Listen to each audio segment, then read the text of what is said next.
She leaned close while I lay breathless under the oxygen mask. "We'll get the house soon, old lady," she whispered, thinking I couldn't hear. My daughter. My own blood. I watched through half-shut eyes as she rifled through my purse, smirking. Did she really think I'd die before I showed her what I'd hidden under my pillow? If you want to know what happens next, stay with me until the end of the video. And if you still believe deep in your heart that God is always watching over you, silently arranging everything, then right now, leave a comment saying AMEN below this video. Because who knows, at the very moment you write those words, a blessing may quietly enter your life. I knew the moment my breathing changed that I'd been brought back. It wasn't peaceful. There's nothing gentle about machines forcing air into your lungs, but it was quiet. Until I heard her voice. "She'll be gone soon anyway. Then we can sort the house out." That was the first thing I heard when they took the oxygen mask off my face. Not a nurse, not a doctor. My own daughter. Her voice low and flat, like she was reading from a grocery list. I didn't open my eyes right away. Didn't want to. Instead, I lay there listening, letting their words fall over me like dust on an untouched shelf. I told Mark we'll get the house soon. Mom can't last much longer. The doctor said so, remember? A chair scraped the floor. Then another voice, my grandson, Ethan, mumbling something about deeds, signatures, probate, paperwork, as if my life was already a folder in his future filing cabinet. Still what? Alive? I suppose that's what they meant. Still breathing. Still here. Still mine. I waited until their footsteps faded down the hallway. Only then did I open my eyes. The ceiling above me was pale, textured, unfamiliar, just like the way they were talking about me. Like I was a problem to be solved. A project. A process. I reached for the nurse's button. I didn't need anything, not water, not help. I just needed to hear a voice that wasn't plotting my departure. When the nurse came in, she was young, maybe 25, tired but kind, her scrubs wrinkled, her shoes squeaking on the tile. "Ma'am?" she said softly. I pointed to the drawer. "My purse," I whispered, voice dry as chalk. She hesitated. "I don't think it's in there." "The brown one," I said, lifting a trembling hand. "It has a brass clasp." She brought it over, gently placing it on my lap. I unzipped it slowly, my hands shaking not from weakness, but from knowing exactly what I was looking for. There it was, folded, creased from age, but still signed and sealed. The deed. My house. My name. No one else's. No matter what they thought, no matter what they said while I was lying there with tubes in my nose and IVs in my arms, I held it to my chest, just for a moment. It felt heavier than I remembered, and more important than ever. They thought I was going to die, and maybe I was. But I wasn't going to die like that. Not as a silent signature on someone else's future. Not as a piece of furniture passed down without consent. I was still here. Still Evelyn Harper. Still the woman who bought that house with 3 jobs and no help. The woman who raised a daughter after burying a husband. The woman who baked through grief and stitched hope into hems. I was not just a burden. I was not done. When they wheeled me out of that hospital 3 days later, the sky had changed. September in Missouri always does that: sun one day, bitter wind the next. The trees outside had started to change too. A few red leaves clung to the big maple out front, the same kind that once shaded Debbie when she played in the yard with her jump rope, before she forgot who I was and started planning for who she wanted me to be. Shuffling and silent, I was lowered into the back seat. Debbie stood by the car door with her phone in her hand, not even pretending to help. "Careful with her leg," she told the nurse. "She bruises like old fruit."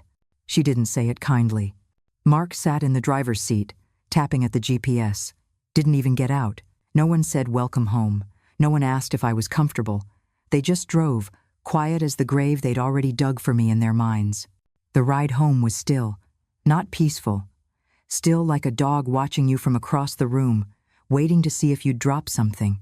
Still like being studied. At the house, Mark finally moved, pulling the wheelchair from the trunk like it weighed more than it did. They brought me back all right, but it wasn't love, it was logistics. Debbie fussed with the pillows, adjusted the medication schedule, checked off things on her phone like she was managing a rental property. But she didn't ask me how I was feeling, only asked what time I needed to take my blood thinners and whether I could still hold a pen. She unpacked the hospital bag, and I watched her hands go straight for my purse. I was sitting in the recliner, watching, quiet, still. "You looking for something?" I asked, voice like gravel. She jumped, just a flicker, then gave me that fake smile she'd worn since she was 20. "Just your keys, Mom," she said. "Thought maybe we should get the spare sets made." I nodded, slow. Let her think I was too tired to argue. Let her think I didn't see it. But the deed was no longer in my purse. It was under my pillow, where I could feel it every night, where I could reach it if I needed to remind myself of who I was and what still belonged to me. Tomorrow, I would make the call, the one that would change everything. The next morning, I woke before the sun. Not because of the pain, though it was always there, but because of the clarity. I hadn't felt this kind of clarity in years. They left the house just after 8. "We'll be quick, Mom," Debbie said, wrapping a scarf around her neck like she was late for something important. Mark followed her, coffee in hand, barely nodding as they stepped out.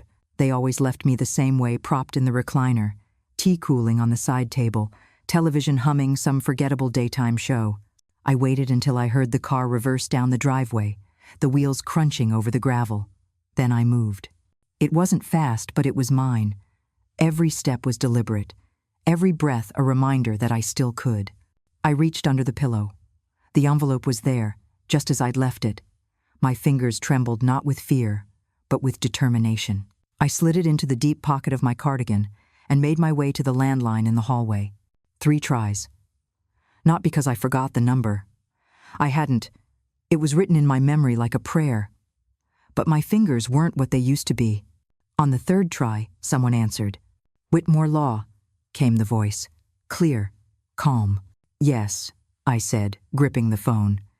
"This is Evelyn Harper. I'd like to schedule a private consultation. Urgent." The receptionist didn't ask unnecessary questions, just said, "We can see you tomorrow at 10. Do you need assistance getting in?" "No," I said. "I'll get there." And I would. I hung up and sat there a moment. The phone still in my lap, the line long since dead. I looked at the receiver like it was something sacred. Because it was. That call wasn't just an appointment, it was a line in the sand. The first thing I'd done for myself in years. That night, Debbie brought dinner on a tray I didn't ask for. Chicken, overcooked. Mashed potatoes without salt. She hovered, eyes scanning my face like she was checking a thermometer. "You okay, Mom?" she asked, all syrup and suspicion. "Fine," I said. She stayed there a moment, fiddling with the edge of the tray. "Mark and I were thinking," she started, too casual. "Maybe we could start going through the attic this weekend, just to declutter, before winter." "Winter comes every year," I replied. She smiled that strained smile again, the one that never reached her eyes. "It's just, we don't want you to worry about it later." "Later?" She blinked. Just in case. We could get ahead of things." "I'm not behind," I said. There was a pause. Then she stood, brushing invisible crumbs from her jeans. "We're only trying to help." Of course they were. Help. Like when they helped by taking over my checkbook. Helped by installing a camera in my living room, just in case. Helped by attending my doctor's appointments uninvited, always just to listen. This wasn't care. It was custody. I locked my bedroom door that night. Not because I was afraid. Because I was done pretending their kindness was anything but a cage. By 9 the next morning I was dressed. Gray slacks, white blouse, the wool cardigan with the steady buttons. I'd laid it out the night before, like armor. When I looked in the mirror, I saw someone I hadn't seen in a long time. Me. I called a cab from the corner payphone. Didn't want them knowing. When the car pulled up, the driver looked at me like I was fragile. "Going somewhere important, ma'am?" "Yes," I said, climbing in slowly. "Very." We didn't talk after that. I watched the town roll past the window shops that had changed names, sidewalks with new cracks, the same old trees, stubborn and familiar. This town had been mine once. The people, the streets, the rhythm of it. I wondered when I'd started letting it slip away. At 9:52, I was in the law office lobby. the envelope tucked between my side and my coat like a heartbeat. At exactly 10 o'clock, they called my name. Mr. David Whitmore was a man in his 40s. Neatly dressed, kind eyes, no fake sympathy. When he shook my hand, he did it like it mattered.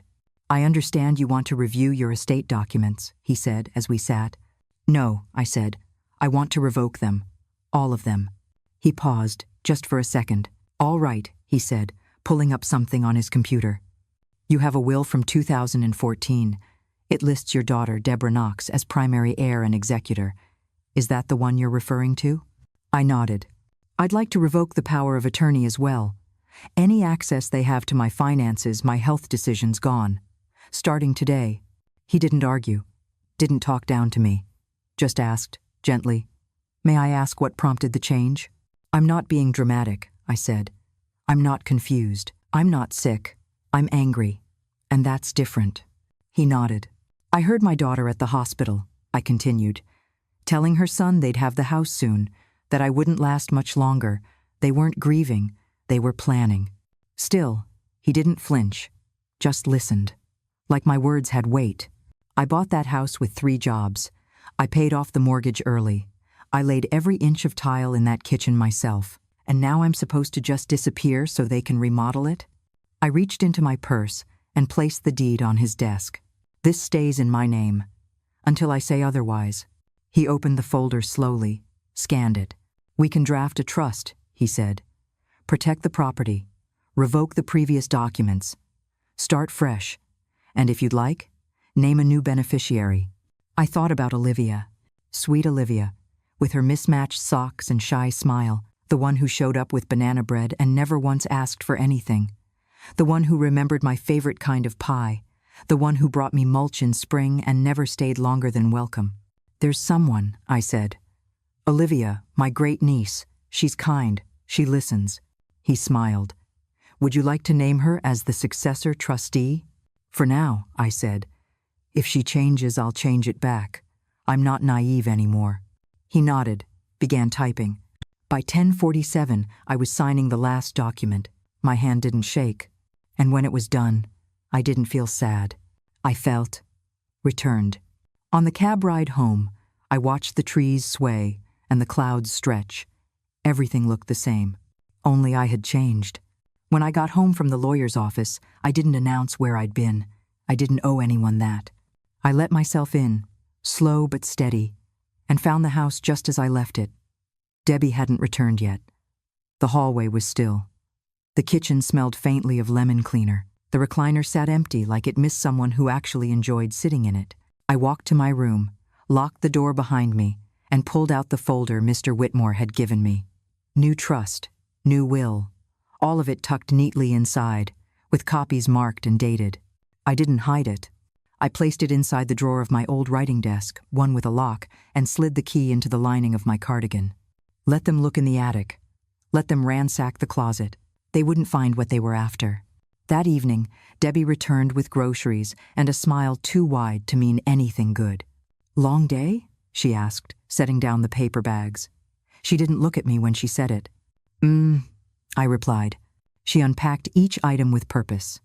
Yogurt I didn't like. Herbal tea I never drank. Mark came in behind her with more bags and didn't say a word. Just a nod. "We thought maybe we could make soup tomorrow," Debbie said. I didn't answer. She turned, her hands resting on the counter. "You've been acting distant," she said. "Have I?" "Just a little off," she added. "Quiet. I'm 78, Deborah. I've earned the right to quiet." She let out a laugh, tight and hollow. "Fair enough." I watched her. There was something in her eyes calculating, nervous, like someone who'd misplaced something valuable. After dinner, I returned to my room, locked the door again, just in case. The next morning, I went into the guest room. Debbie had claimed it as her office the year before, said it made more sense for her to stay over a few nights a week, to keep an eye on things. I didn't argue then. I was tired, and it felt easier to let her believe she was helping. But that day, I needed my sewing kit. The lining in my cardigan pocket had started to tear, and I didn't want to ask her for help. I opened the bottom drawer of the desk and saw it an unlabeled manila folder. Thick, crisp edges, tucked carefully under a stack of receipts. Curiosity isn't a sin. Not when it's your house.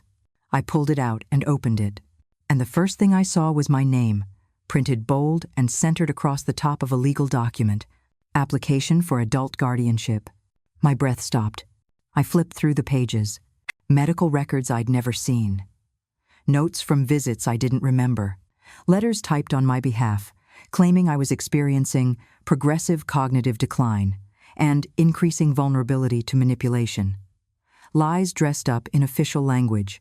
At the bottom, a sticky note in Debbie's handwriting. Need Evelyn's signature before December. Otherwise will require affidavit from Dr. Adler. Dr. Adler, my family doctor for over 20 years. The man who still asked how my roses were doing each time I visited. I sat down. Hard. I wasn't shocked. That's the strange part. I'd been expecting something, just not so complete. This wasn't a slip. It was a strategy. A legal trap wrapped in gentle tones and casserole dishes. I stood up, folder in hand, and walked to the shredder I kept in the hall closet. Old thing. I bought it when I used to do taxes for neighbors.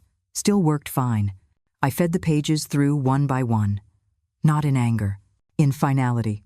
Each sheet shredded was a nail out of the coffin they were building around me. That night, Debbie knocked on my door. "You sleeping?" she asked. "I am now." She paused. "Have you seen my planning binder? I think I left it in the guest room." "No," I said, voice flat. "I don't keep track of your plans." She laughed, nervous. "No worries. Probably left it in the car." She didn't mention it again.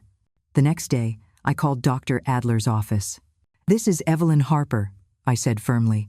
"I need a full copy of my medical file, and I'd like to know if anyone has contacted you about signing documents on my behalf."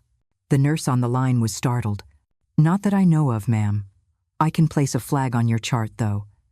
Note that no information should be shared with third parties without your explicit verbal consent."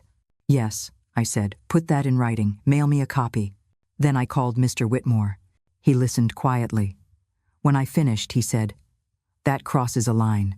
"I want protections," I said, "more than what we discussed." "I'll prepare a notarized statement affirming your legal and mental competence," he replied.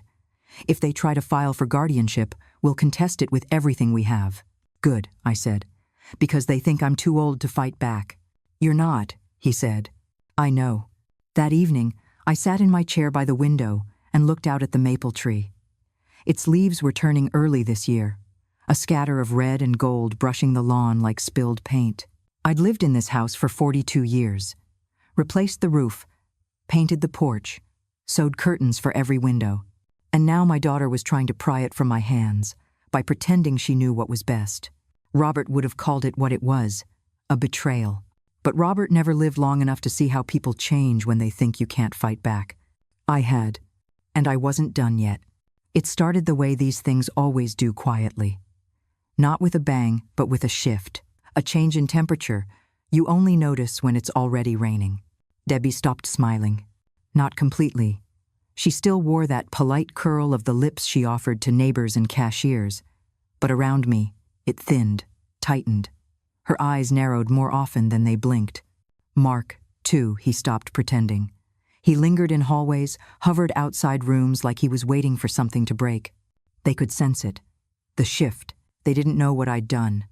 But they knew something had changed. Good. Let them stew. I carried on like usual. Made my tea too strong. Read the paper from the back page forward. Let the radio hum old country songs while I folded laundry. But I kept the key to the desk drawer in my pocket. Always.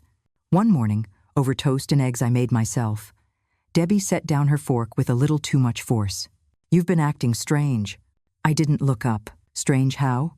"I don't know," she said, stabbing at her eggs. "Just distant, quiet, like you're mad." "I've been dying, remember?"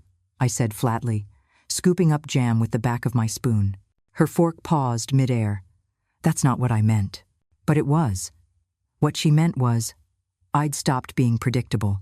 She pushed her plate aside. "I got a call from the bank." There it was. "They said something about changes. You didn't tell me you were updating anything." "That's because it didn't concern you." Her eyes narrowed, but just for a second. I thought we agreed. No, I said, setting my spoon down. You decided. I stayed quiet. That's not agreement. Silence. A first crack in her composure. I stood. Excuse me. I've got a letter to mail. Mom. I stopped. What's going on?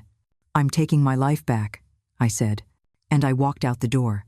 That afternoon, I heard Mark whispering in the hallway. His voice always had a lazy drawl to it, like he was half asleep. But not this time. She's going to make things difficult, he said, as if I were a stumbling block on their way to something they'd already measured. That night, I pulled out the folder from the desk, the one with Mr. Whitmore's documents. I added a sticky note in bold, black ink. E. Harper, legal, do not touch. Then I slid it into my fireproof lockbox and moved the whole thing to the closet behind the coats. Let them look in the sock drawer. Let them tear apart the attic. By the time they realized where it was, they'd be too late. The next day, Debbie came into the kitchen holding her phone like it was a badge. I scheduled a home nurse. I looked up from my crossword. For who? For you, she said, smiling too wide. Just to assess things, it's only once a week. Insurance covers most of it. And the rest? Well, she blinked. We'd cover that. It's for your health, Mom. I put down the pencil. Number. She froze. What? I said no. Cancel it. But. Number. The word landed like stone. She stared at me for a beat, then turned and walked out. I heard her heels echo down the hallway. The bedroom door slammed shut. That night, I went up into the attic. Not for documents. For a box of photographs I'd hidden long ago. Not in albums. Not for show. Just loose photos. Real ones. Creased. Yellowed. Honest.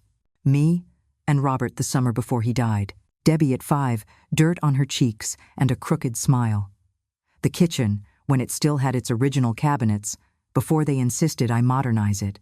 I sat there for hours. Sorting. Remembering, reclaiming, reminding myself that I hadn't always been an old woman with a walker and a pill organizer. I'd been a builder, a mother, a woman who taught herself how to fix pipes and read contracts and make bread without a recipe. And I was still her. They thought they were dealing with a woman on her last legs. They had no idea I'd only just stood up. The next morning, the mail arrived late. Among the usual flyers and donation letters was a thin envelope, no return address. Inside, a single folded paper, Debbie's handwriting. We need to talk. No greeting, no apology, just that. I folded it back up, slid it into the trash, and poured myself a fresh cup of coffee. Black, strong. Let her wait. The knock came just before noon. Sharp, rapid. Like she was trying to shake the hinges loose. I didn't move right away. Let her knock again. Let her feel the difference. When I opened the door, she was already fuming. You've been ignoring my messages. No, I said, stepping aside. I've been declining to answer them. She walked in without waiting to be invited. Saturday on the couch like she still owned it. I didn't want to do this here, she began, pulling out a stack of papers from her bag. But you're not giving me a choice. On. You always have a choice, I said, lowering myself into my chair. You just don't like when other people do. She set the papers down with a slap. This is the original estate plan, she said, the one we agreed on. No, I said. The one I signed because you handed it to me when I couldn't even hold a spoon. She exhaled sharply. You're being unreasonable, erratic. I'm being clear. Her voice trembled now. You revoked everything.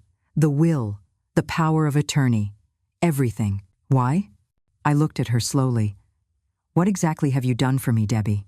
She blinked. What have you done that wasn't about you, or Mark, or the house? I've been here. Yes, I said. To monitor, to maneuver, not to care. She stood, hands trembling. You're angry. I'm aware. And you're going to throw away your family over one bad moment? I laughed, bitter and dry. This wasn't a moment. It was a campaign. She stepped back like I'd struck her. I stood too. My knees creaked. But I didn't waver. I heard you in the hospital, you and Ethan, talking about the house, about how soon it would be yours. Her jaw dropped, but no sound came out. Do you know what that does to someone? Lying there, tubes in their arms, and hearing their own child dividing the spoils? I didn't, but you did. She looked away. Couldn't hold my gaze anymore. I'm not changing the documents back, I said. Not now, not ever. Then you're making a huge mistake. No, I said. I made the mistake of thinking silence would earn me respect. I won't make it again. She left without slamming the door. She was always careful like that. Quiet damage. But I felt the shift. For the first time in years, I didn't feel powerless. I felt like Evelyn Harper again. And that woman does not disappear quietly. It didn't take long. I knew once Debbie walked out that door without a resolution, the next one to come knocking would be Randy. That boy never fought his own battles, but he was always ready to play diplomat when there was something to lose. He showed up 3 days later, same as clockwork. Drove up in his father's old pickup like that somehow made him seem more grounded, more salt of the earth, more trustworthy. He didn't knock. He just stood on the porch, hands in his jacket pockets, that sheepish grin smeared across his face like it had been practiced in the rearview mirror. I opened the door and waited. Can I come in? I didn't answer, just stepped aside. He took that as a yes, of course. Men like Randy always do. He walked in like it was still his future property. Saturday down in Robert's old recliner like he belonged there. That alone rubbed me raw. I thought maybe we could talk, he said, voice soft like flannel. About? He leaned forward, elbows on his knees. Things have been a little tense. Tension's just truth without manners, I said, taking my seat. He chuckled, but it didn't reach his eyes. Look, I know Debbie's upset. This whole thing with the documents, it's got everyone a little spun up. Everyone? He hesitated. Yeah, me, Deb, even some of the family. Folks are confused. About what? He shifted. About why you'd change the will, why you'd cut us out. I sipped my tea. Let him sweat. Why, Olivia? He added, voice light but loaded. I set my cup down carefully. She shows up. He frowned. So do we. No. You circle. End quote. He blinked. What does that mean? It means you hover, Randy. You monitor. You plan. But you don't show up. Not unless there's something in it for you. He leaned back. That's not fair. Fair? I laughed, sharp and cold. You want fair? Fair would be asking how I'm feeling before asking where the deed is. His mouth opened, then closed. His jaw tightened. You think this house is just a piece of real estate, I continued. But it's not. It's 42 years of my life. It's Robert's sweat and my double shifts. It's every holiday I spent sewing gifts when we couldn't afford store-bought ones. It's not your future. It's my past. And I'm not handing it over like a coupon. I'm just saying, he said, maybe you're reacting to something small. A misunderstanding. You stood next to my hospital bed, I said, and talked about what you'd do with my house, while I was still breathing. He froze, eyes wide. You heard that? I wasn't dead yet, Randy. He looked down at his hands, rubbed the back of his neck like a teenager who knew the principal was about to call home. I didn't mean it like that, but you said it. He stood, started pacing. Okay, maybe we were wrong. Maybe we got a little ahead of ourselves. You weren't ahead of yourselves, I said. You were counting me out. Silence. Then, what do you want, Evelyn? You want us to apologize? Fine. I'm sorry, but what's done is done. You've made your point. Loud and clear. I'm not making a point, I said, standing now too. Slow but steady. I'm reclaiming my life. He looked at me like he didn't recognize me. You've changed. No, I said. I remembered who I was. He took a step toward me. You're making this hard on the family. I'm making it harder for the family to take advantage of me. You're pushing us away. I nodded. Sometimes pushing is the only way to make room. He sighed. Look, you're mad. But be careful. People talk. Family notices things. You don't want to look unstable. And there it was. The threat. Soft as velvet. Sharp as a nail. I stepped closer. Are you threatening me? No, he said, hands up. I'm just saying, get out. He blinked. What? You heard me. He stood frozen like he thought I might soften, that I'd take it back. I didn't. He turned and walked out, his boots dragging across the porch like guilt. I closed the door behind him, locked it, leaned against it. I wasn't shaking. I wasn't crying. I was steady. Later that evening, I sat at the table and opened the letter Olivia had sent a week before. Just a simple card, no frills. Inside, one line in her sweet, careful handwriting. If presence is love, then I hope I've loved you well. I held it in my hands like scripture.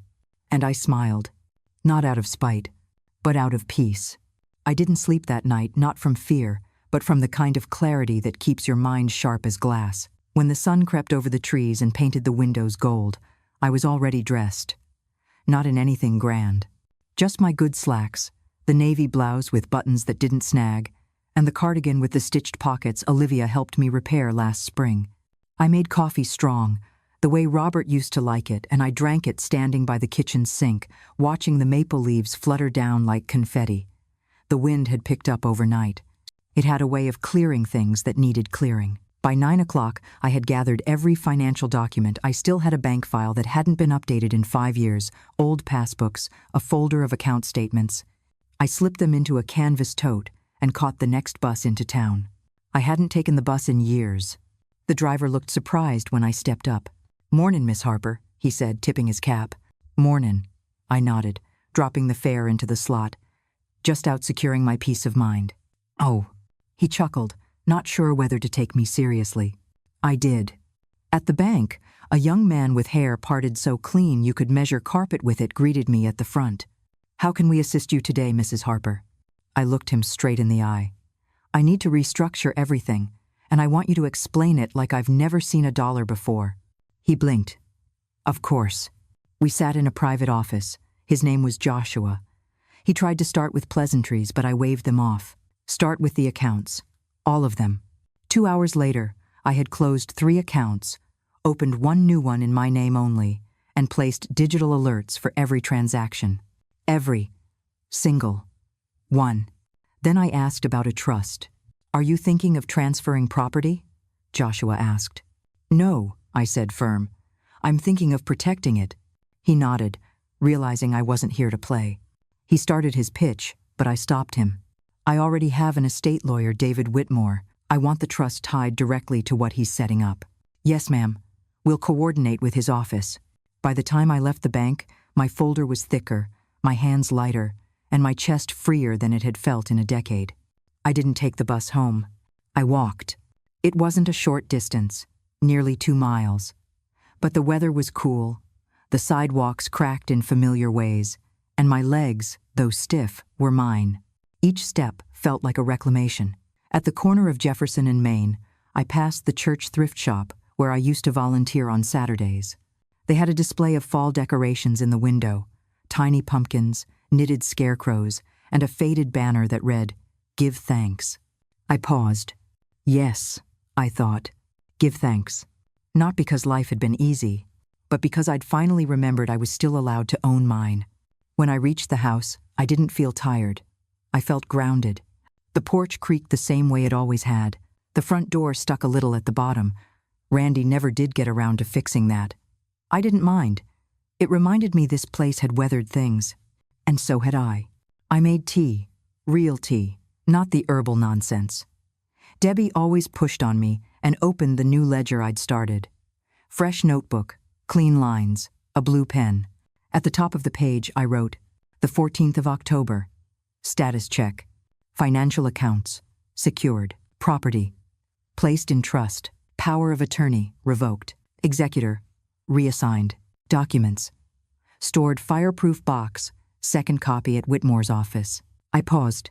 Then, under that, I wrote, "What they don't know is that I'm not scared of death. I'm scared of being erased." Satisfied, I closed the notebook and walked to the window. The maple tree was glowing fiery red now, like it had finally stopped pretending summer would come back. Later that evening, Olivia called.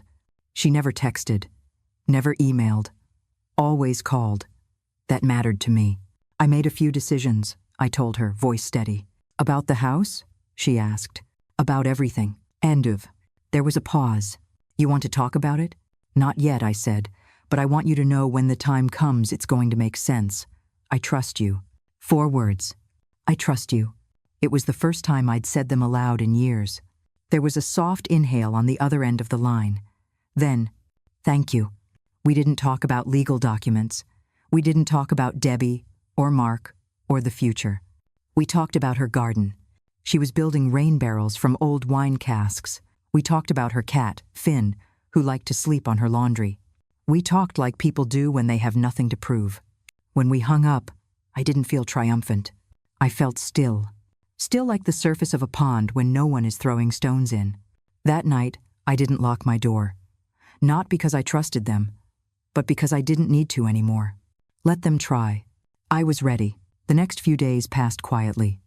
The way old houses settle when no one's pacing the halls with tension in their heels. Debbie didn't come back that week. Neither did Randy.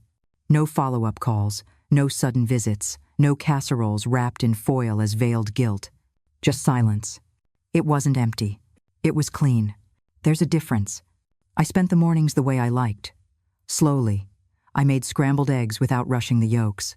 I sat at the kitchen table in my slippers and read every headline in the newspaper, even the ones that didn't matter. I played records I hadn't touched in years. Patsy Cline, Willie Nelson, old hymns that made the floorboards hum beneath my feet. The house felt lived in again. My shawl stayed draped across the couch instead of being put away.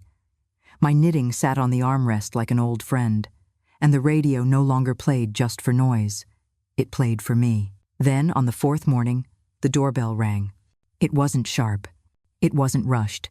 Just 3 light taps and a pause, as if whoever was on the other side didn't want to intrude, only to be received.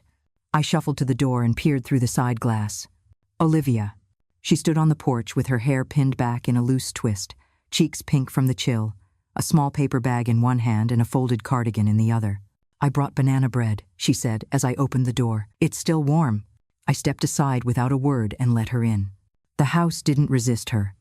Some people change the air when they enter a space. Olivia softened it. She set the bag on the coffee table, took in the living room with her usual curiosity, noticing, never judging. "You look good," she said. "Rested." "I am." We sat for a while in easy quiet. No performance. No pressure. Just 2 women breathing the same calm air. "You haven't been answering the phone," she said eventually, not accusatory, just a gentle observation. "No," I admitted. "I haven't. Debbie said, well, Aunt Debbie said you weren't feeling well." I raised an eyebrow. "She did?" Olivia paused, then looked me in the eye. "Is that true?" I smiled a slow, tired sort of smile. "Number, I'm feeling better than I have in years." She let out a breath. Her shoulders dropped half an inch, like something she hadn't realized she was carrying had been set down. I was hoping that was the truth. We sat in a comfortable kind of silence, the kind that only exists when neither of you is trying to impress or escape. "She's mad," Olivia said after a while. "I know. She said you're being manipulated, that someone got in your head, that it's not like you to make big changes." I sipped my tea, let the warmth coat the words I wanted to say. "Maybe they never knew what I was like," I said. "Only what was convenient." Olivia looked down at her hands. "You know," she said softly, "when I was little, I used to think this house was magic, not just because of the cookies or the smell of cinnamon in the curtains, but because it felt like it knew me, like I belonged here. That nearly broke me."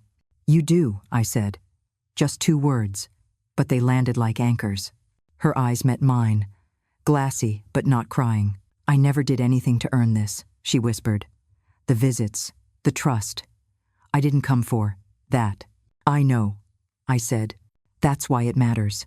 She smiled, small and full of things unsaid. We talked for another hour. About the garden beds she was planning. About Finn's new habit of stealing laundry and hiding socks under the couch. About a neighbor who tried to flirt with her by offering firewood. We laughed. And when she left, she didn't linger. She didn't act like the house owed her anything. That night, I sat at my writing desk. I pulled out the will Mr. Whitmore had drafted. There, in careful print, was the name Olivia Harper next to the words beneficiary provisional. I had left it in pencil. I stared at it for a long moment. Then I reached into the drawer, took out a pen black ink, permanent, and wrote her name again, this time in ink. No hesitation, not because I owed her, but because I trusted her, and trust, when given freely, is never wasted. Afterward, I baked cornbread. Just one small tray. I set a slice aside, wrapped it neatly in wax paper, and put her name on it. Tomorrow, I would drive it over. Not as a gesture, not as a bribe, just to visit. To share something that didn't cost a thing but still meant everything. The house was different now. Not in how it looked, nothing had really changed, but in how it felt. The air moved slower. The light stayed longer in the corners. The sounds were gentler. Even the floorboards creaked like they had finally exhaled. No one hovered in the hallway. No one rifled through drawers under the guise of helping. No one stood behind me while I took my medication like I couldn't read the label myself. For the first time in years, the house was mine. Entirely mine. At first, I mistook the quiet for loneliness. The absence of Debbie's shoes by the front door. No Mark tapping away at his phone while muttering about updates. No. Ethan slouched on the couch, eyes glued to his screen. But then I realized, this wasn't emptiness. It was peace. I hadn't been alone in a long time. Not really. Even when I lived by myself, I was never truly alone. I was always being managed, surrounded by good intentions with sharp edges.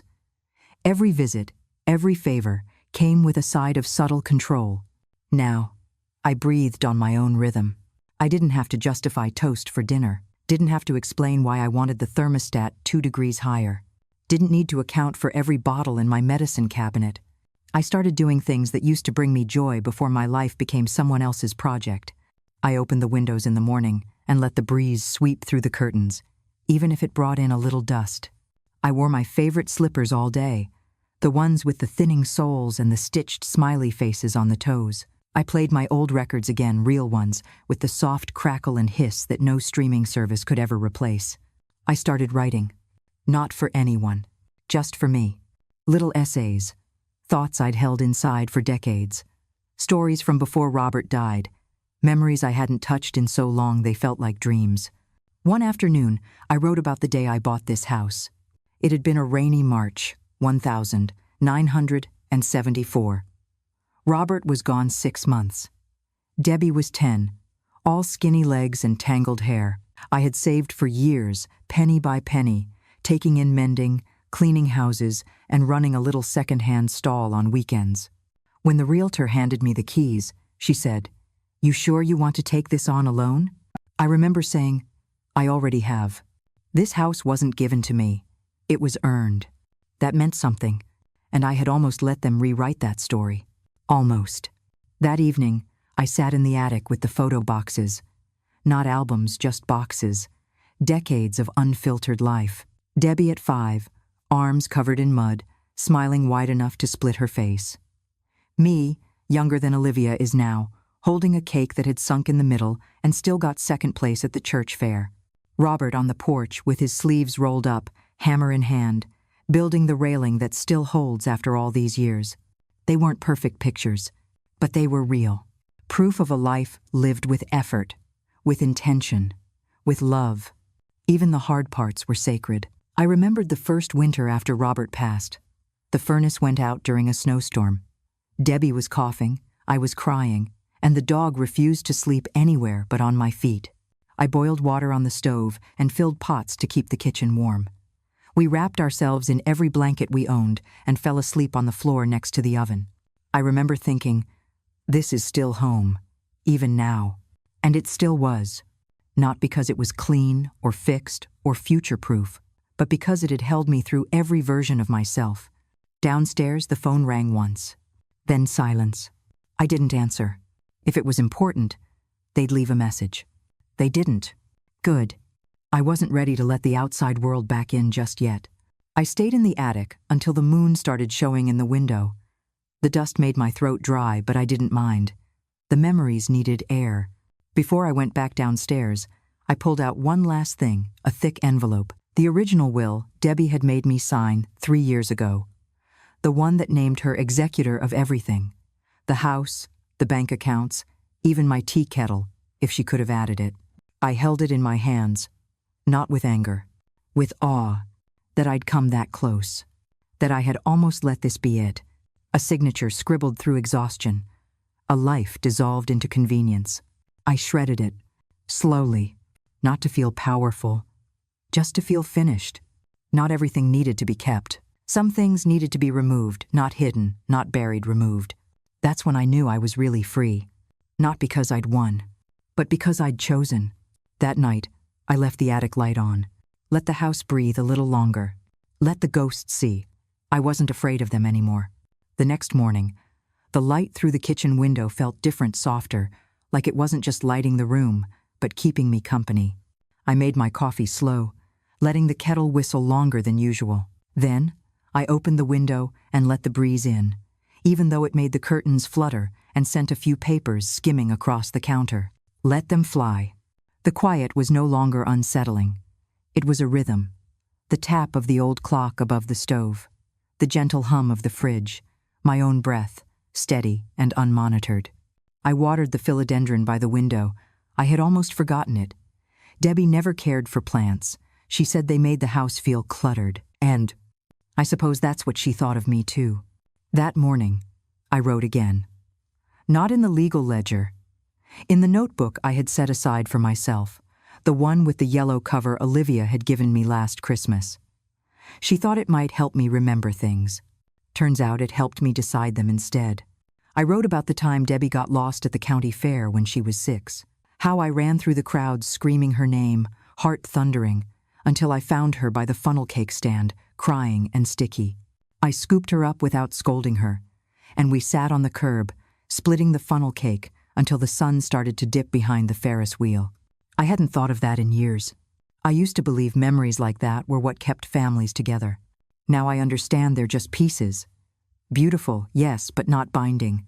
A few hours later, Olivia showed up again. No text, no warning. Just the soft creak of the front steps and a knock on the door light, respectful, familiar. I opened it, and there she was. This time she brought no bread, no cardigan, just herself. I was near the library, she said. Thought I'd drop by. Come in. She walked through the doorway like someone who'd been invited 1,000 times. She looked around like she always did, curious, but never critical. I love how this place smells, she said, like dust and cinnamon and something else I can't quite name. It's probably the tea, I said, pouring her a cup. She sat at the table, hands wrapped around the mug, eyes drifting to the little stack of papers beside my sewing kit. You've been writing, she said. A little. She smiled. Anything I can read someday? Maybe. We didn't fill the air with questions. She didn't ask about Debbie. I didn't ask about her job. We talked about the weather, about her neighbor's ridiculous Halloween decorations, about how the maple in the backyard always shed too early. Then, as she was about to leave, she hesitated by the front door. I don't want to overstep, she said, but are you sure you're okay? I'm sure. She looked at me then. Not like someone checking, like someone trusting. Good, she said, because you seem more you than I've ever seen you. After she left, I sat with that thought. More me. What a strange thing to become more yourself at the end of your life than you ever were in the middle of it. I went to the desk, opened the fireproof box, pulled out the final copy of the new will, the one with Olivia's name in ink. Then, without planning to, I took out a clean piece of paper and began to write a letter. Not for the courts, not for a lawyer. For her, dear Olivia, I don't know what this house will mean to you someday. Maybe it'll be a comfort. Maybe it'll be a burden. Maybe it'll just be a place with crooked shutters and a kitchen that smells like cinnamon and soap. Whatever it becomes, I want you to know what it was for me. It was proof that I could build something after everything else fell apart, that I could survive Robert's death, that I could raise a daughter alone, that I could sow and sell and save enough to plant myself in a world that didn't always make room for women like me. I thought I was keeping it for Debbie, but she stopped seeing the house the way I did a long time ago. You never asked for it, and maybe that's why I trust you with it. Because love, real love, asks nothing in return. Whatever you choose to do with this place, I hope it gives you the same peace it's finally given me. Love, Evelyn. I folded the letter and placed it in the envelope with the will. No ribbon, no ceremony. Just truth. the kind that doesn't need to be defended. That evening, I sat on the porch with a blanket over my knees and watched the sun set through the maple branches. The wind rustled the leaves like pages of a well-worn book, and I realized something. I didn't miss them. Not really. Not the tension, not the suspicion, not the sound of Mark's boots scuffing my floors or Debbie's voice pitching upward when she lied. I missed who they used to be, but that's not the same. That's just grief with memory stitched to it. I'd already mourned the loss of their love. Now I was mourning the space where I used to wait for it to return. It never would, but that was okay, because something better had come in its place. A quiet kind of love, given freely. Named Olivia. The next morning, I woke before the sun, like I used to back when mornings meant packing lunches and catching the early bus to clean offices that were never mine. Only this time, I wasn't getting up for anyone else. This time, I had work of my own. By 7:15, the kitchen smelled like toast and lemon cleaner. The table was clear, the kettle warm, and the list in front of me long but not overwhelming. I had written it the night before on a yellow legal pad. To do, not because I'm dying, but because I'm living. Review insurance beneficiaries. Close, unused credit lines. Update safe deposit box inventory. Write instructions for Olivia. Donate old clothes. Shred unnecessary documents. Label keys. Bake cornbread. Somewhere between point 3 and 4. I smiled. This wasn't estate planning. This was freedom maintenance. I started with the insurance policies. There were two. One from years ago, the kind they sell to single mothers in supermarkets for just in case. And a smaller one Debbie had talked me into years later when she convinced me it would make things easier. Easier for who? I called the provider. I'd like to update my beneficiaries, I told the woman on the line. No problem, Mrs. Harper. You'll just need to confirm your identity. I did. Slowly. Clearly. Without needing to ask Debbie for my social security number or Mark for the account PIN. By the end of the call, Olivia's name was on both. Then came the credit cards. I had 3, but only used 1. I canceled the store card I hadn't touched in years, and the travel card Mark insisted I keep for emergencies. I shredded them both at the kitchen counter, feeling no sadness as plastic cracked under pressure. I opened the desk drawer next and sorted through the files. Some things I kept. Robert's old warranty cards, useless but sentimental. The letter Debbie wrote from summer camp when she was 11. A newspaper clipping from the year I won Best Apple Pie at the county fair. But everything else duplicates, outdated statements, old medical pamphlets went into the shredder.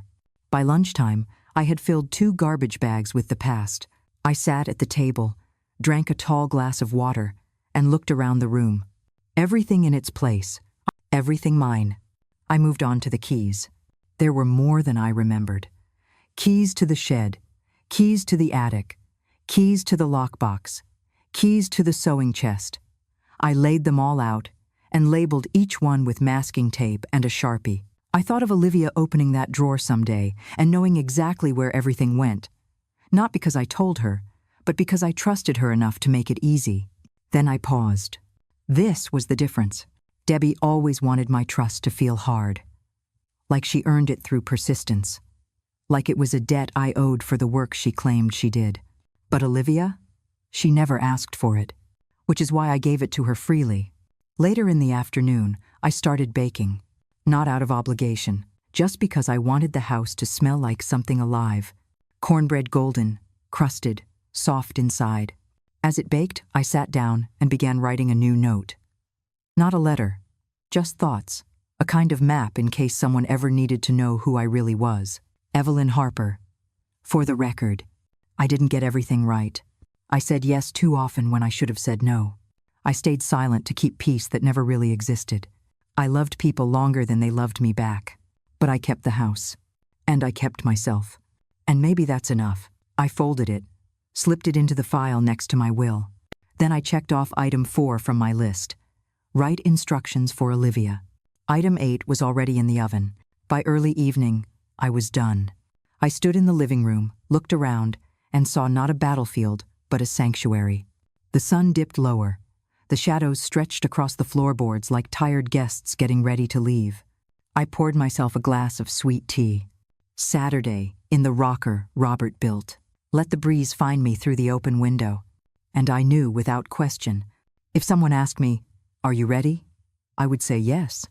But not because I was waiting to go, because I'd finally arrived. It came in the mail on a Thursday. A plain white envelope, no return address. Just my name, scrawled in Debbie's rushed, unmistakable handwriting across the front. Evelyn. No, Mom. No, Mother. No, Mrs. Harper. Just Evelyn, as if that was the only part of me she still acknowledged. I brought it inside and set it on the kitchen table beside my empty teacup. I didn't open it right away. Let it sit there, like a fly on the wall, insignificant, but irritating. I washed the cup, wiped the counter, checked the stove even though I hadn't used it since breakfast. Still, the letter sat. I finally opened it, not out of curiosity, but out of readiness. There's a difference. Inside was a single sheet of paper, no signature, no greeting, just one sentence. We need to talk, no punctuation, no warmth.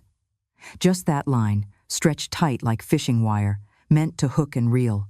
I folded it back up, slid it into the trash, and poured myself another cup of tea. Let her wait. The next morning, the knock came. Right on schedule. Mid-morning. Sharp. Deliberate. Not frantic. Not polite. I didn't answer immediately.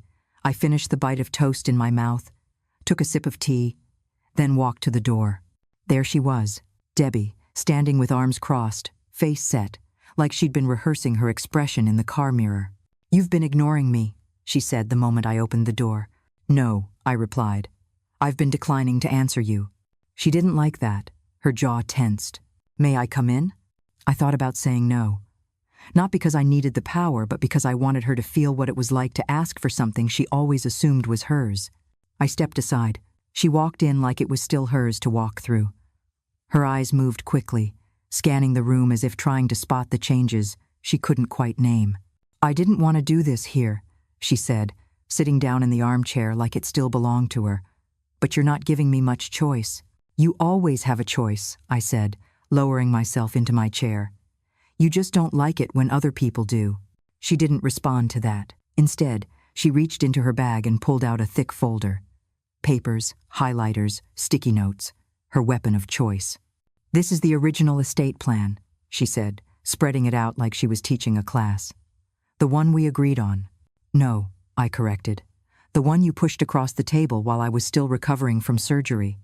The one I signed because my hands couldn't even hold a spoon steady." She exhaled sharply. "You're being emotional." "No," I said calmly. "I'm being honest. You've revoked everything. The will, the power of attorney, everything." "Yes, but why?" she asked, voice trembling now. Less righteous, more desperate. "After everything we've done for you, what exactly have you done for me, Debbie?" She blinked. "Name one thing you did without expecting something in return." "We've been here, helping, taking care of things." "No," I said. "You've been circling, waiting, watching for the moment I couldn't say no." "Have her." Her face flushed. Her fingers fidgeted with the edge of the folder. "You're getting older, Mom. You don't think as clearly." "I don't move as quickly," I interrupted. "But I've never thought more clearly. This is about Olivia, isn't it?" I didn't answer. "She doesn't know you like I do," Debbie snapped. "She doesn't understand what it means to take care of you." "I don't need to be taken care of," I said. "I need to be respected." Her mouth opened, closed. "I heard you, Debbie," I added, voice soft now. Too soft to ignore. "In the hospital. Telling Ethan the house would be yours soon. That I wouldn't last much longer. That the doctor said so." She sat back, as if the chair had pushed her. "I didn't mean, but you said it." Silence. Heavy as grief, but colder. "I'm not changing the documents," I said. "Not now, not ever." "Then you're cutting out your only daughter." "No," I said. "I'm finally putting things back where they belong. And you don't know what people will think," she said, voice rising. "This looks unstable, erratic. You're letting a niece take everything." "I'm letting love decide," I said. "Not on Titelmont." She stood suddenly, gathering the folder in a flurry of frustrated movement. This is a mistake. No, I said again, calm as water. Signing your version was the mistake. I just corrected it. She left without another word. No slammed door, no tears, just the tight click of her heels down the front steps. Controlled damage, that was her way. I sat there long after she was gone, letting the stillness settle again. Then I reached for my notebook. The 23rd of October. Update. Debbie attempted pressure visit, reaffirmed my decisions, spoke clearly, without anger, without apology. No changes. I closed the notebook and felt the pages settle like a breath. They thought I wouldn't notice. They thought I'd forget. But I was still here, still Evelyn, and they were no longer writing my ending. 3 days passed before Randy showed up. I saw his father's old pickup crawl down the street, like a bad habit. It didn't park in front of the house. No, Randy was smarter than that. He stopped a block down, engine idling, windows up, thinking he'd go unnoticed. I watched from the living room, curtains slightly parted, just enough to see without being seen. He sat there for a while, maybe debating, maybe practicing whatever speech Debbie had coached him through, maybe trying to remember which version of himself I liked better. Eventually, he walked up, didn't knock at first, just stood on the porch, hands in his pockets, shoulders hunched like a teenager about to be scolded. When he did knock, it was the kind that assumed forgiveness. Not loud, not soft, just familiar. I opened the door slowly. He looked older than the last time I really looked at him.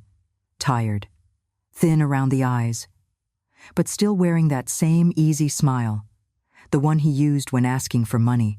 "Hey, Grandma," he said. I didn't answer. "Can I come in?" I didn't say yes, but I stepped aside, just like with Debbie. Let him think he still had that privilege. He walked in and made himself comfortable in Robert's old recliner. Didn't ask, just sat. That told me everything. "I thought maybe we could talk," he started, leaning forward like we were two friends catching up. "Things have gotten tense." I stayed standing. "You've made some big changes," he continued, "and we think it's worth discussing." "We," I echoed. He nodded. "Me, Mom, even some of the family. Everyone's just confused about why." I waited. "Why you'd change the will? Why Olivia?" I raised my eyebrows. "She's barely part of the family," he said too quickly. "She doesn't know what you've built here. Not like we do." I smiled, cold and small. "That's exactly why." He blinked, thrown off balance. "You're upset," he tried again.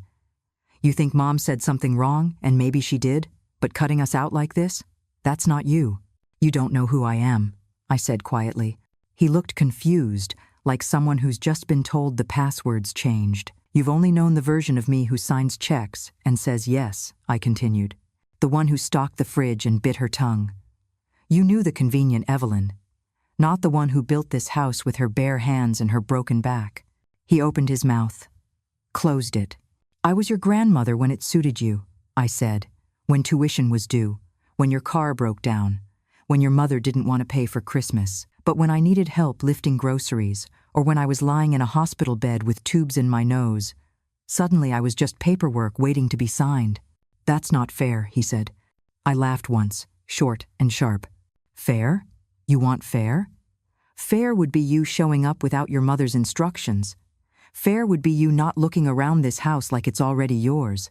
He stood up suddenly, pacing. Okay.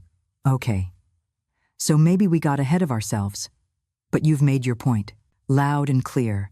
What more do you want?" I stared at him. "I don't want anything, Randy." And that was the truth. He rubbed the back of his neck, fidgeting. "So what now? We pretend none of this happened?" We stopped pretending any of it ever meant what you thought it did." He looked at me, then really looked. And for the first time, I saw something besides calculation. I saw fear. "Look," he said. "You're mad, I get it. But be careful. People talk. Family notices. They're going to start asking questions." There it was. Not even subtle. "Are you threatening me?" I asked. He shifted. I'm just saying. Get out." He froze. "What?" "You heard me." He stood there, confused, like I'd skipped a step in the conversation. "I came here to make peace," he muttered. "No," I said. Stepping closer, my voice steady. You came here to bargain. You came here thinking I could be guilted into reversing my decisions. But I won't. He didn't say anything. I pointed toward the door. After a few long seconds, he walked out. Quiet, no slamming. Just the sound of gravel under his boots. I locked the door behind him. Not out of fear, out of finality. That night, I didn't cry. I didn't replay the conversation or doubt myself. I didn't wonder if I was being too harsh. I sat at the kitchen table, poured a glass of water, and wrote in my notebook. The 26th of October. Randy visit. Attempted manipulation. Mask slipped. Still no remorse. Door closed. Lock engaged. Later. I made soup. The kind I like. Extra garlic. Too much pepper. No one else in the house to complain about it. I went to bed early. And for the first time in months, I dreamed about nothing at all. Just quiet. Just breath. Just sleep that didn't ask permission. I woke before dawn again. Not because I had to, but because my mind refused to sit empty. The house was quiet, almost reverent. Even the clock seemed to tick with respect. I made tea black, just like I liked it, and carried the steaming cup to the front room. The tree outside was bare now, save for a few stubborn leaves that wouldn't let go. I took out my notebook. The 30th of October. A note to self. They came. Twice. Twice they tried to wear me down with questions and courtesy. I answered when I wanted. I didn't apologize.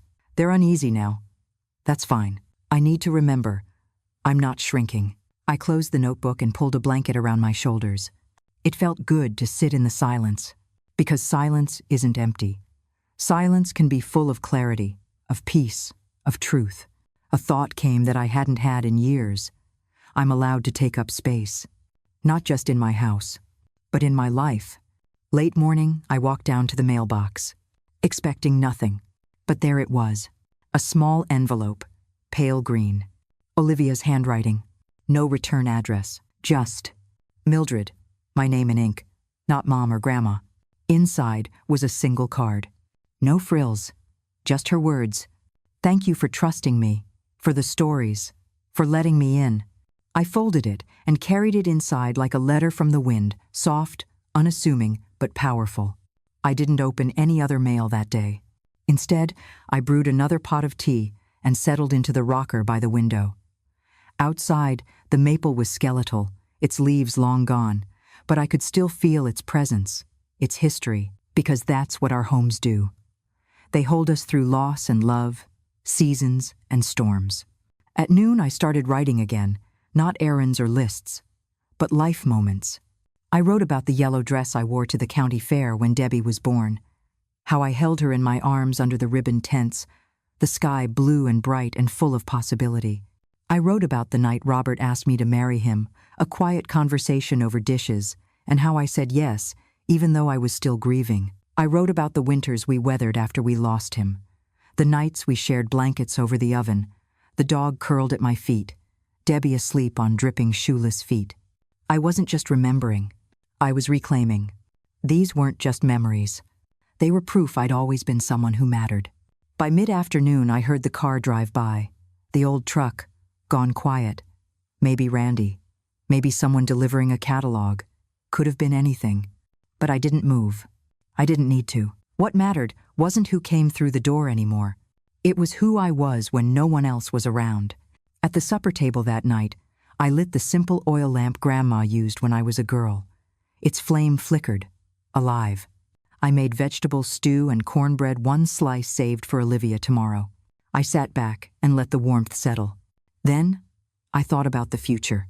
Not the one they assumed I'd fade into, but the one I chose. I reached into my bag and pulled out the folded letter and cornbread slice labeled, "For Olivia." I stood and grabbed my coat. It was dark outside, the air crisp. I locked the door behind me and felt a flutter in my chest. Not fear. Expectation. I walked the few blocks to Olivia's small home. The world was quiet beneath the streetlights. When she opened the door, her face softened at the sight of me, glasses sliding down, shoulders easing, that light in her eyes. I handed her the letter and cornbread without a word, just stood there, steady. She took them, reading my expression more than the words. Then she said, "Tell me when you want to talk, or not." That was enough. I didn't need more. When I turned to walk back home, the lamp inside her living room glowed behind me like a promise not of rescue, but of presence. Back inside my own house, I didn't need to relight any lamps. I was already shining. The silence settled like a warm quilt, not heavy, just full. I didn't hear from Debbie after that last letter. Not a call, not a knock, not a cleverly phrased message from her lawyer cousin in Dayton, just absence. Funny how something so empty can say so much. The house held its breath for a few days, waiting, maybe, but I didn't. I breathed freely. I went about my days with the kind of pace I hadn't known since Robert passed. No rushing, no second guessing. Just rhythm. Morning tea, midday walks, letters written, then torn up. Books opened, finished, passed along. Once a week, Olivia came. Never announced, never assuming. Sometimes we talked, sometimes we didn't. One afternoon, she found the drawer with the photo albums. Not the ones on the shelf, the real ones. The ones I hid after Debbie stopped caring to ask about anyone in them. Olivia flipped each page slowly, reverently. "That's my dad," I said once, pointing to a faded black and white. "He died in a thunderstorm in 1949, said he'd outrun the rain, and he almost did." She laughed softly, kindly the way people laugh when they understand grief, lives beside humor. "I didn't know you had so many stories," she whispered. No one asked. She didn't apologize. She just turned the page. We painted the pantry one Saturday. She said it was time the shelves held something new. The old paint was peeling, dusty with years of storing too much I never used. We stripped it bare, cleaned it with vinegar and lemon, and put up a soft green, fresh, quiet, alive. "That's better," she said. And it was. Everything now had its place. Even the hurt. Even the past. One morning, I found myself standing in front of the mirror in the hallway, the tall one Debbie always said made the place look outdated. I looked, not at the wrinkles or the stooped shoulders. I'd seen those before. I looked at my own eyes. Still mine. Still here. Not softer, just steadier. And then I smiled. Because the truth is, peace doesn't mean the pain never happened. It means it stopped owning you. I don't remember the exact day I stopped feeling afraid. Not because it was unremarkable, but because it came like a slow tide, inch by inch, until I stood on dry land and realized I was free. The house is quiet now, not silent like before, when silence meant uncertainty, watching every sound for signs of control. No, this quiet is soft. It wraps around me like the old quilt Robert's mother made, the one I'd folded and hidden away when the kids said the patterns were outdated. Now it drapes the couch again, bright and shameless. I'm 81 years old, and for the first time in years, I feel completely mine. Olivia comes by every Sunday. Not out of obligation, she brings cornbread, old books, stories about her garden. She never talks about inheritance or paperwork. Sometimes, we sit on the porch without saying much, just listening to the maple tree whisper above us. Sometimes, she asks about Robert or my childhood, and I tell her things I haven't told anyone, not even Sheila. The trust is secure, the deed is safe, the will is final. It's all where it needs to be, and so am I. A few weeks ago, I pulled out a fresh journal. I started writing not for anyone else, just for myself. Little things. Thoughts about time, about growing invisible, and then choosing to be seen again. I write in blue ink, the kind that smudges on my fingers. It makes me feel alive. Sometimes I wonder if Sheila will ever come back. Maybe with a softened voice, asking for forgiveness without saying the word. Maybe with nothing at all, just that look of expecting to be let back in. But I'm not waiting for that door to open. I closed it, kindly, finally. Randy? I doubt I'll see him again. But if I do, I'll nod politely. I won't give him anger. I won't give him access. Some things you protect not out of bitterness, but out of respect for yourself. I had a dream recently. I was sitting at the kitchen table, like I am now. The window was open. The sun came in like honey across the floor. In the dream, I was young again, not in body, but in spirit. And Robert was sitting across from me, smiling like he always did when I surprised him. He didn't say a word, just nodded, as if to say, "There you are. I knew you'd come back." I woke up with tears on my cheeks. Not sadness, something softer, relief. It's strange, isn't it? To live a whole life and then reclaim it at the end, like pulling an old photo from under the bed and realizing it's still sharp, still beautiful, still you. This house doesn't creak like it used to. Or maybe I just hear it differently now. Each sound feels like a heartbeat, steady, and mine. I am not an old woman waiting to be inherited. I am Evelyn Harper, and I wrote the final page myself. What did you feel while listening to this story all the way through? If it touched your heart, leave the number 1 inch the comments. If you didn't feel connected to it, feel free to write 0. Every piece of feedback means a lot to me, because it's thanks to you that I can keep going. It's from your responses that I draw the energy to tell the next chapter. A new story is coming, even deeper, even more moving. And I truly hope you'll be there to listen with me.